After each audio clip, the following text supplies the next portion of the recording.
Tell somebody you're not going to die. You're going to die because you're going without. You might be falling off the drink. You're going without.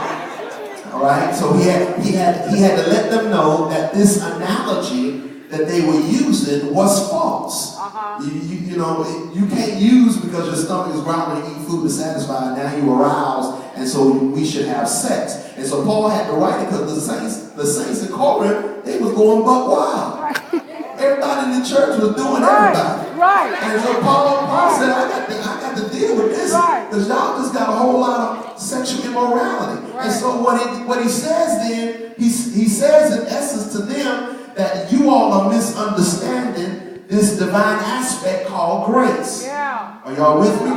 He says to them that everything that's good is not permissible. That's right. That's right. All right? That's right. And just because God is gracious does not give us or permit us the right to do whatever we want to do because God is gracious. Right. Just because God gives us a pass, another pass, several passes.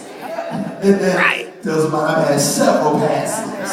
Yeah, y'all see it like y'all don't thank God for grace. I'm telling you now.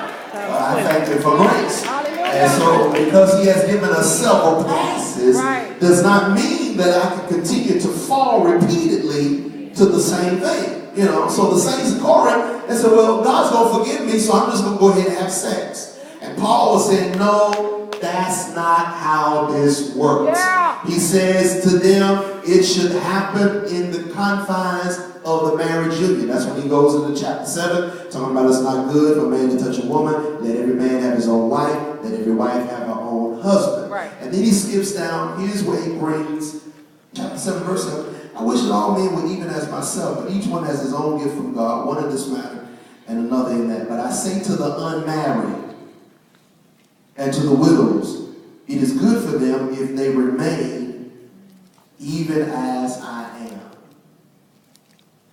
Paul, what are you talking about? What is Paul talking about? Paul said, I want them to stay like I am. What is Paul talking about? He's talking about singleness. He's talking about singleness. But he's talking about something else. There's another word. Celibacy. Yeah. He's talking about celibacy. Paul says, I wish that you all would be celibate as I am. He says, but if this was, they use that verse. Yes, Lord. They use that verse. When you start talking about sexual matters, we don't talk about the old saints, they won't talk about it, baby. You just need to find you a husband. You need to get married. You know, you don't fornicate. You're going to hell. That's right. That's right. You're going to hell. They condemn us to hell in a minute for fornication. That's right. You need to get married. And they were giving us correct counsel that we needed to get married. But the problem was, a lot of them ran off and got married. You know, and once they got married, and after they dealt with their hotness,